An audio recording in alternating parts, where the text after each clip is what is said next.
El doctor Charles McCoy pastoreó una congregación en el poblado de Oyster Bay, en Nueva York, por varias décadas. Mientras pastoreaba la iglesia y como era soltero, tenía tiempo de continuar su educación. Eventualmente, él acaparó 7 títulos universitarios y al llegar a los 72 años de edad, su denominación le pidió que dejara el pastorado. Un poco reacio, él dejó la iglesia que había pastoreado por varias décadas. En realidad, él no estaba seguro de lo que haría en su vida.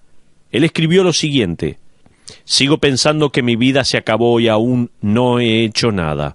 He pastoreado esta iglesia por tantos años, he gastado tanto tiempo estudiando, pero no he ganado muchas personas para Cristo».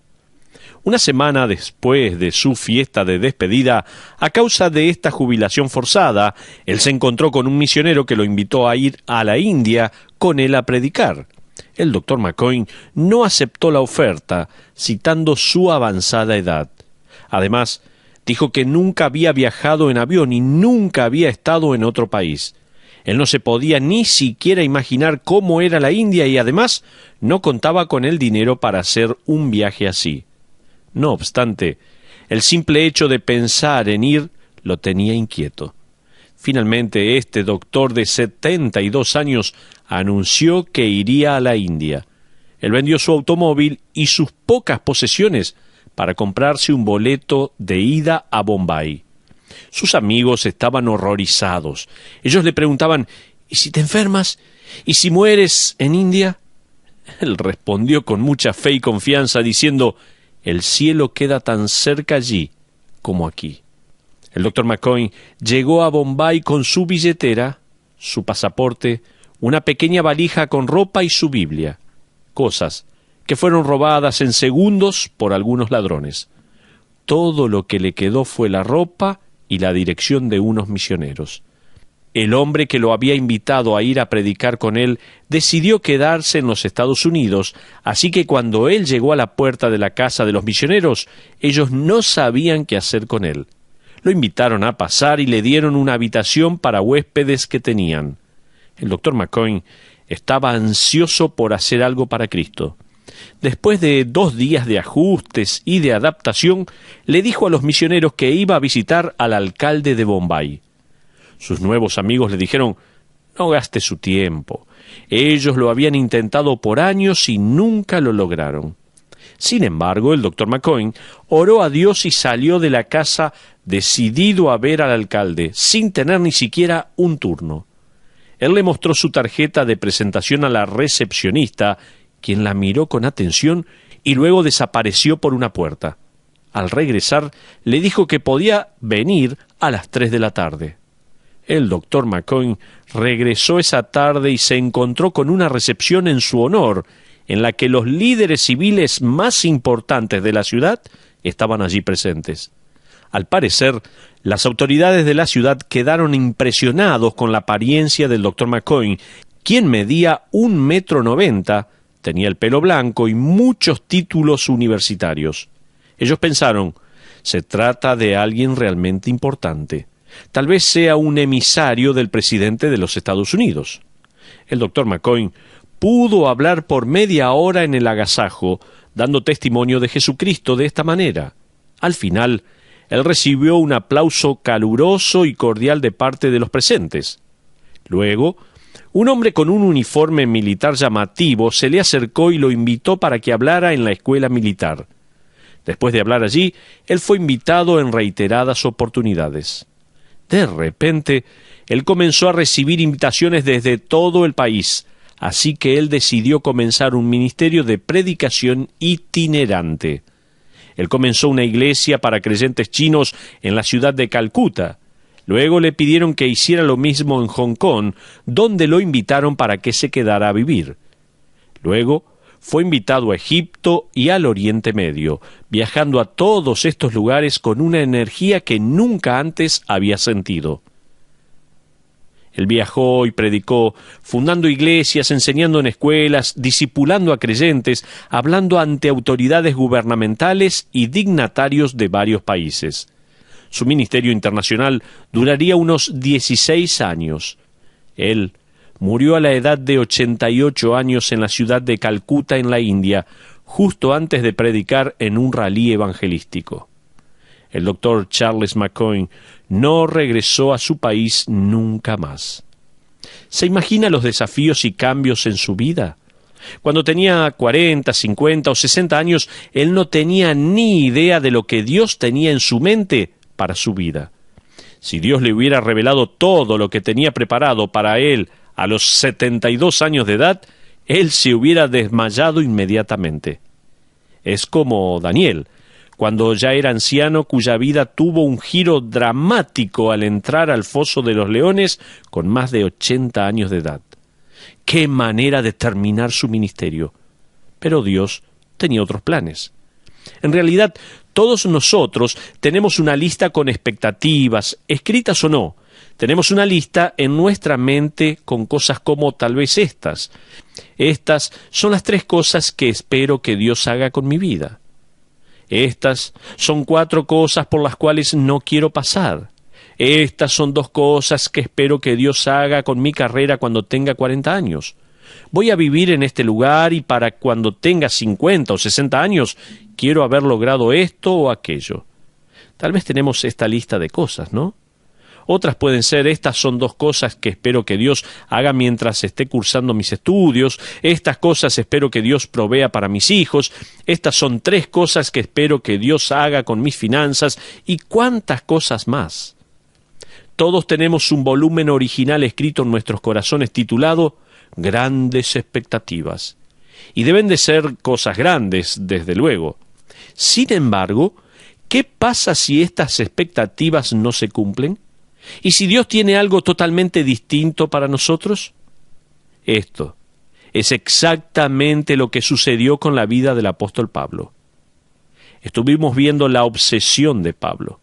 En Romanos capítulo 15, Pablo ha compartido su corazón, su pasión, sus obsesiones. En la última parte del párrafo, comenzando en el versículo 20, Pablo nos permite ver cuáles son sus expectativas, sus planes. Es como si Pablo nos abriera su diario personal para mostrarnos a dónde había escrito ciertas cosas. Sin embargo, antes de revelar sus planes, Pablo revela su pasión. Fíjese en el versículo 20 de Romanos 15. Allí leemos: «Y de esta manera me esforcé a predicar el Evangelio». La palabra esforcé, allí en ese versículo, en el original, es philotimeomai, y significa amar y honrar. Pablo está diciendo que este es el amor honorable de su corazón. Esta es su pasión, esta es su ambición, su obsesión, está diciendo. Pablo no solo estaba obsesionado con su vida piadosa y con la gracia de Dios y con la gloria de Dios, cosas que ya hemos visto, sino que él también tenía una obsesión santa por el avance global del Evangelio de Jesucristo. Él estaba obsesionado con la gran comisión. Pregúntele a alguien qué cosas le apasionan, con qué cosas está obsesionado y descubrirá muchísimo acerca de esa persona. Pablo diría: estoy obsesionado con la declaración del Evangelio de Cristo. Él cita Romanos 15, 21 de Isaías, aplicando así las palabras del profeta al proceso de evangelismo que comenzó en los días de Pablo y que continuaría hasta el regreso de Cristo por medio de la Iglesia. Pablo dice: planeo estar de lleno en esta labor. Tal como el famoso ingeniero David Livingstone, que una vez le preguntaron: ¿dónde quiere ir? Y él respondió: a cualquier lado, siempre y cuando sea hacia adelante. Livingstone tenía una pasión por alcanzar África con el Evangelio de Cristo. Pablo también estaba obsesionado con alcanzar el mundo para Cristo. Edgar Gibbon, en su famosa obra El descenso y caída del Imperio Romano, cita a un líder de la Iglesia llamado Tertuliano, quien explicó la rápida expansión del Evangelio en el primer siglo. Tertuliano escribió lo siguiente: «Comenzamos hace poco, pero hemos llegado a todo lugar entre ustedes, ciudades, islas, fortalezas, pueblos, mercados, campamentos, tribus, compañías, palacios y hasta vuestro propio senado. No dejamos nada intacto excepto los templos de vuestros dioses». Esto escribió Tertuliano. Harnack, el famoso historiador alemán, dijo que la gran misión del cristianismo se logró por medio de misioneros informales. Esta es una maravillosa descripción. No se trata ni de misioneros vocacionales ni de misioneros entrenados, sino de la obra de Cristo llevándose a cabo por medio de misioneros informales. Esta era la obsesión de Pablo. Él ahora revela sus objetivos para viajar a 3 lugares. Veamos aquí los objetivos de Pablo. Pablo nos da 3 metas personales en Romanos capítulo 15. Yo recomiendo que los subraye, por favor. Son estos. La primera meta está en el versículo 23. Él dice, deseo desde hace muchos años ir a vosotros. La segunda meta está en el versículo 25. Mas ahora voy a Jerusalén. La tercera meta la vemos en el versículo 28. Pasaré entre vosotros rumbo a España. Y en el versículo 24, cuando vaya a España, dice también.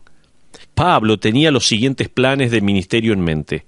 Una meta de corto plazo para visitar a los creyentes en Roma, versículo 23, una meta inmediata de ir a Jerusalén, versículo 25, y una meta a largo plazo de viajar a España, versículos 24 y 28. Veamos la meta a corto plazo de Pablo de visitar Roma. Permítame decirle que ninguno de los objetivos de Pablo, ninguno de sus planes resultaron de la manera que él los había planeado. Fíjese la manera en que Pablo admite esto en Romanos 15:22.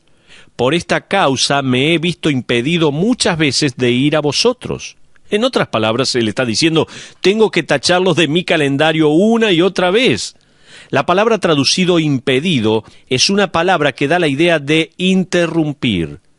Describía la metodología de guerra de aquella época, cuando los ejércitos cavaban zanjas en el camino y las llenaban de agua para que el enemigo no pudiera pasar, en especial con sus carros. Es la idea de un obstáculo en el camino. Pablo está imaginándose a sí mismo en un carruaje yendo a toda velocidad hacia Roma, pero tiene que parar una y otra vez porque el camino está intransitable. Otras cosas inesperadas se hacen presente. Otros ministerios demandan su atención, otros creyentes necesitan ayuda, sin mencionar las dificultades, los naufragios, los golpes y demás cosas que experimenta en el camino. ¿Por cuánto tiempo ha sido Pablo impedido de ir a Roma? Él nos da una pista en Romanos 15:23, donde leemos, pero ahora, no teniendo más campo en estas regiones y deseando desde hace muchos años ir a vosotros. ¿Escuchó bien ahí?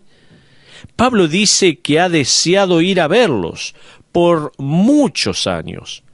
Pablo escribiría en su calendario con meses de antelación, viajar a Roma, viajar a Roma. Luego, esto no sucedería. Entonces, adelantaría unos meses más en el calendario y escribiría nuevamente, viajar a Roma. Pablo hizo esto por años. Quizás usted ha estado esperando por algo bueno y piadoso por 6 meses, o por 1 año, o por varios años. Pablo va a anhelar ir a Roma por la mayor parte de su vida como creyente.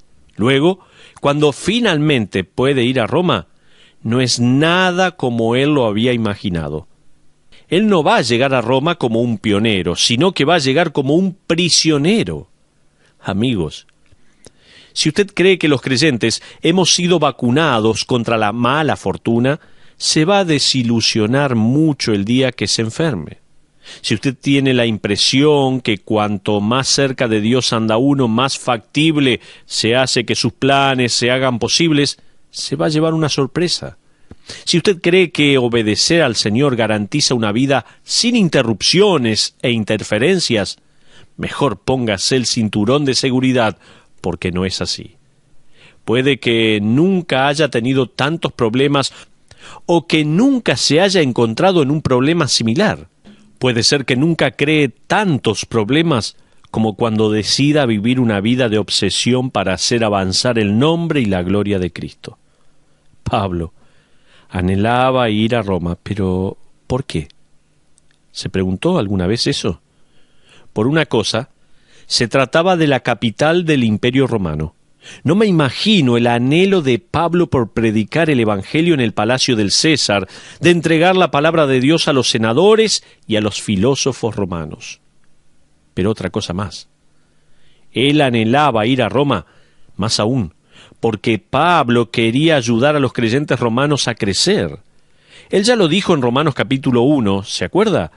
Él dice en Romanos capítulo 1, versículo 13, de esta manera: «Pero no quiero, hermanos, que ignoréis que muchas veces me he propuesto ir a vosotros, pero hasta ahora he sido estorbado, para tener también entre vosotros algún fruto, como entre los demás gentiles». En otras palabras, quiero ser parte de su crecimiento espiritual. Quiero el gozo de crecer con ustedes. Entonces Pablo quiere ir a Roma por su influencia en el imperio, por su influencia en los creyentes y en tercer lugar, porque también él va a ser influenciado.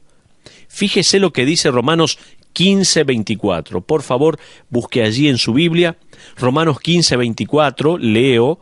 Dice así la palabra de Dios: «Cuando vaya a España, iré a vosotros, porque espero veros al pasar y ser encaminado allá por vosotros una vez que haya gozado con vosotros». Las palabras traducidas «ser encaminado por vosotros» derivan del verbo griego propempeo, que se refiere a ayudar a alguien en un viaje proveyéndole alimentos y dinero y hasta acompañarlo de ser posible. Pablo está pidiendo dinero y alimentos. Esta es, en cierto sentido, una carta misionera pidiendo apoyo. Pablo le está escribiendo a los romanos diciéndoles: «Necesito vuestro apoyo financiero». Sin duda alguna, él está orando por años por el apoyo que necesitaba para poder viajar a España. Pablo estaba adoptando la misma estrategia que tal vez usted haya visto emplear a otros misioneros y ministerios para recaudar fondos. Esta es la estrategia de Adoniram Judson, el famoso misionero británico del siglo XIX que empleó para salir al campo misionero. Él dijo: «Cuando lidiamos con recolectar fondos para la obra de Dios en el ministerio, yo le pido a Dios y le cuento a la gente acerca de él». ¡Qué buen consejo!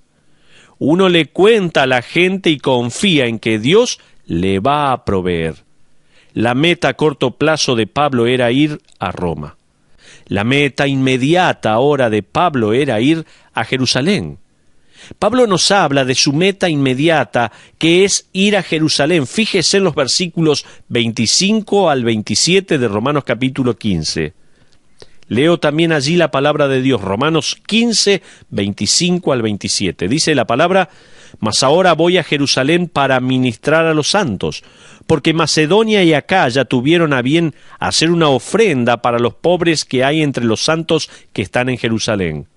Pues les pareció bueno y son deudores a ellos, porque si los gentiles han sido hechos participantes de sus bienes espirituales, deben también ellos ministrarles de los materiales». Cuando Pablo escribió esta epístola a los romanos, la iglesia en Jerusalén no solo estaba sufriendo persecución, sino que también estaban sufriendo financieramente. Había escasez de alimentos en Palestina y a causa de la persecución de los judíos incrédulos, muchos creyentes habían perdido sus trabajos y otros estaban presos, lo cual hacía que la mala condición de sus familias fuera aún peor.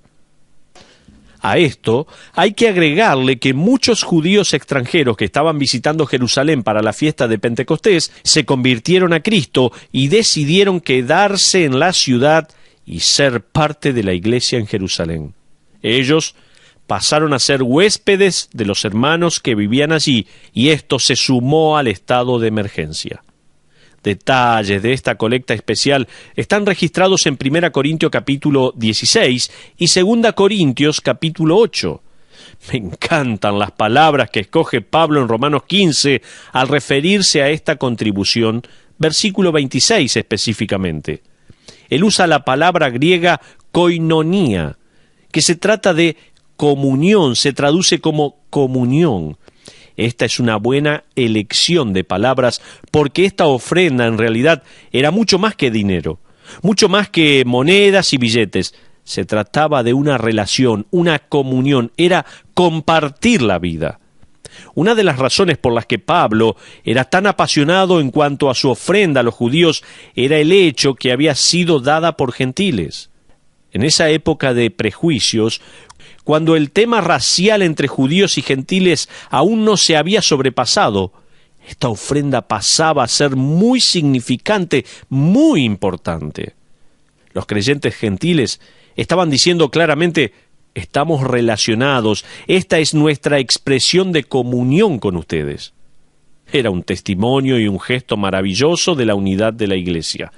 Excelente. Pablo quería asegurarse de que todos comprendieran el mensaje de que no somos simplemente miembros de congregaciones aisladas, somos miembros de la iglesia mundial. No importa donde uno vaya en el mundo, cuando uno se encuentra con otros creyentes en otros países o continentes, allí habrá una familiaridad inmediata. La base para la comunión está allí. Pablo continúa diciendo después en Romanos 15:28, así que cuando haya concluido esto y les haya entregado este fruto. Allí, él quiere decir: quiero asegurarme de que el dinero llegue bien a la iglesia en Jerusalén. La meta a corto plazo de Pablo era ir a Roma, y su meta inmediata era ir a Jerusalén, pero él también tenía una meta a largo plazo. La meta a largo plazo de Pablo era ir a España. Fíjese lo que dice Romanos 15:28 en la segunda parte del versículo específicamente: pasaré entre vosotros rumbo a España. En el versículo 24, un poco más arriba, dice: cuando vaya a España. Si uno pudiera haber entrevistado a Pablo, le preguntaría de esta manera: Pablo, ¿qué cree que Dios quiere que haga en los próximos 5 años? Él le hubiera dicho que lleve esta ofrenda a Jerusalén, pase un tiempo en Roma animando a los creyentes y luego llevar el Evangelio a España. ¿Por qué quería Pablo ser pionero en llevar el Evangelio a España? ¿Se preguntó alguna vez esto? Porque España estaba produciendo a los mayores pensadores de esa época. Séneca, el primer ministro del Imperio Romano, era de origen español. Quintiliano, el famoso retórico y pedagogo, un verdadero genio de la oratoria, era español. Lucano, el poeta, era español. Quizás Pablo estaba pensando que sería conveniente influenciar a los líderes de la próxima generación. Casi seguro, Pablo quería ir a España porque España era considerada el fin del mundo civilizado. Pablo quería llevar el Evangelio tal como Cristo mandó hasta el fin de la tierra. Pablo dijo: me voy a España. Esta era la región a la cual Jonás trató de escapar siglos atrás. La ciudad de Tarsis se encontraba en España. Jonás tampoco llegó a España, ya que recibió un viaje gratis en ballena en una historia que hasta en la actualidad a muchos les cuesta creer. Esta era la región de la que se habla que Salomón trajo cargas de oro y plata, marfil y demás cosas en Primera de Reyes 10:22. Estos son los planes de Pablo, pero él nunca llegaría a ir a España. Sí lograría ir a Jerusalén. El libro de los Hechos registra el viaje de Pablo en el cual él entrega el dinero a los creyentes en necesidad. Hechos 21, por ejemplo, registra el desarrollo una semana después de haber llegado, cuando los judíos de Asia tornaron a la población de Jerusalén en contra de Pablo.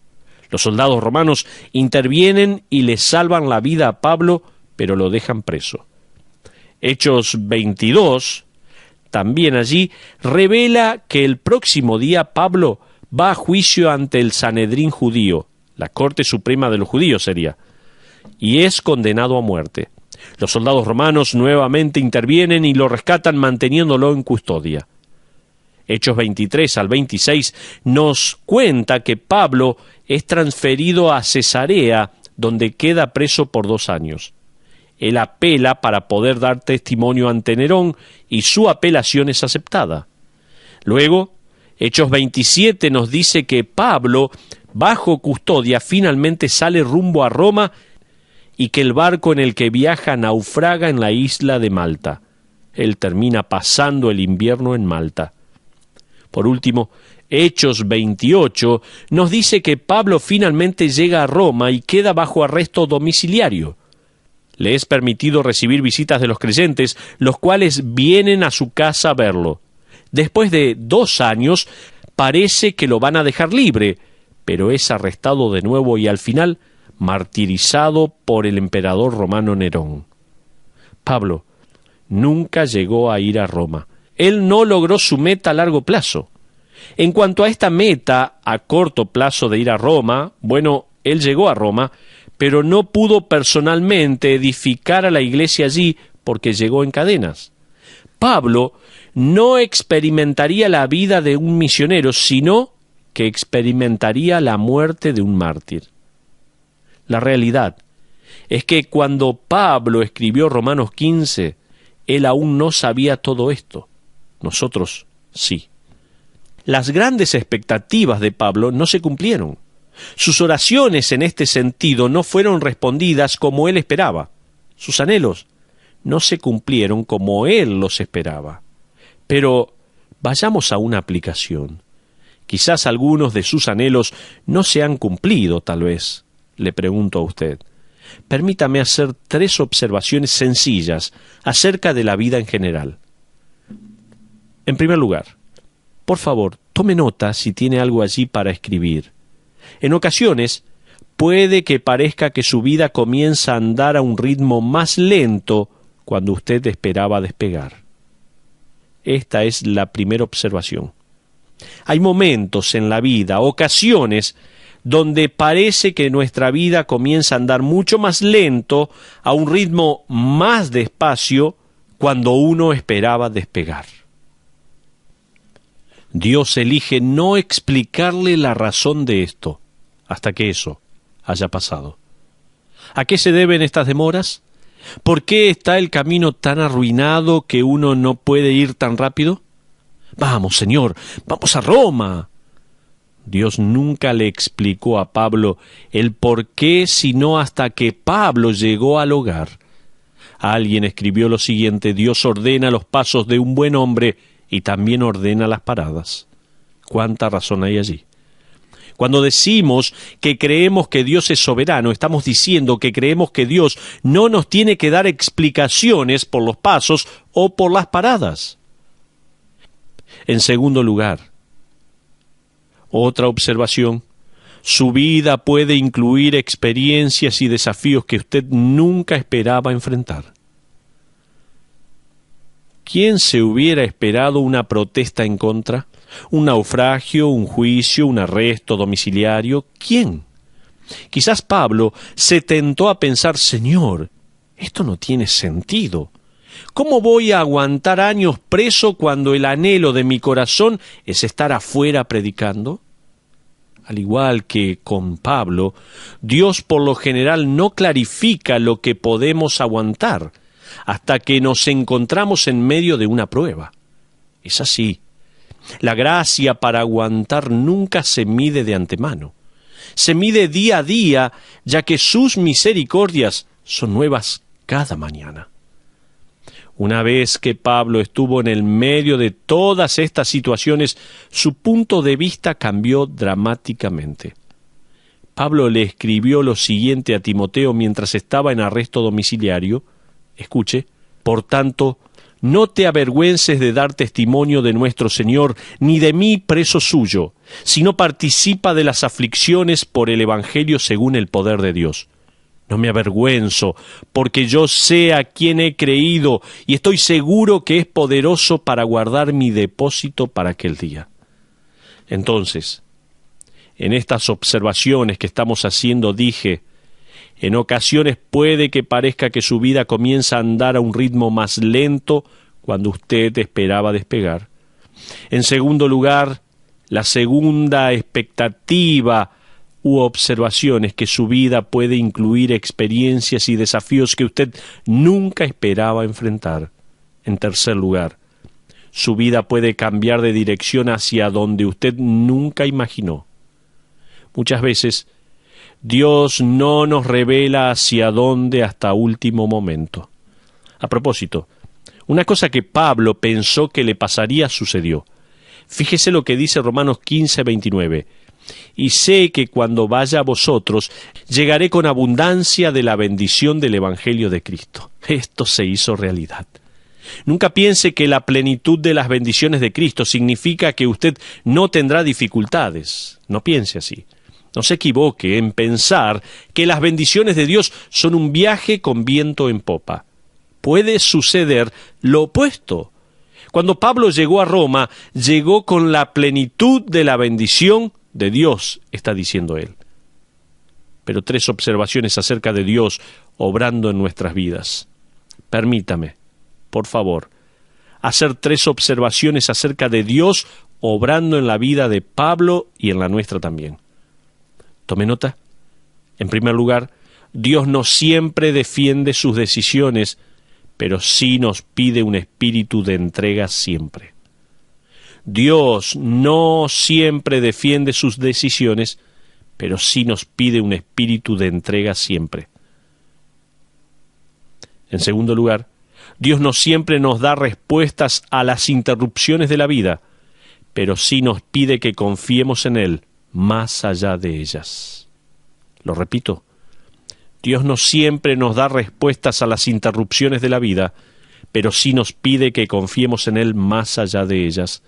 Y en tercer lugar, Dios no siempre nos explica sus planes, pero nos pide que confiemos en Él mientras los llevamos a cabo. Se lo repito, Dios no siempre nos explica sus planes, pero nos pide que confiemos en Él mientras los llevamos a cabo. Nuestro problema es que con frecuencia le decimos a Dios: «Oh, Señor, no entiendo, estos no deben ser tus planes que tienes para mí». Y Dios dice: «Yo conozco los planes que tengo para ti. Tengo planes y voy a darte un futuro y esperanza». Amigos, cuando nuestras grandes expectativas no se hacen realidad, Él sigue siendo grande. Tenemos que comprender que Él es nuestra mayor expectativa. ¿Sabe que Cristo mismo pasó a ser la gran expectativa de Pablo? El predicar y viajar a España quedó a un lado. Pablo le escribiría lo siguiente a Timoteo en sus últimos días de vida. En 1 de Timoteo 6, 15 y 16 dice así: «Hasta la aparición de nuestro Señor Jesucristo, la cual a su tiempo mostrará el bienaventurado y solo soberano, Rey de reyes y Señor de señores, el único que tiene inmortalidad, que habita en luz inaccesible, a quien ninguno de los hombres ha visto ni puede ver, al cual sea la honra y el imperio sempiterno. Amén».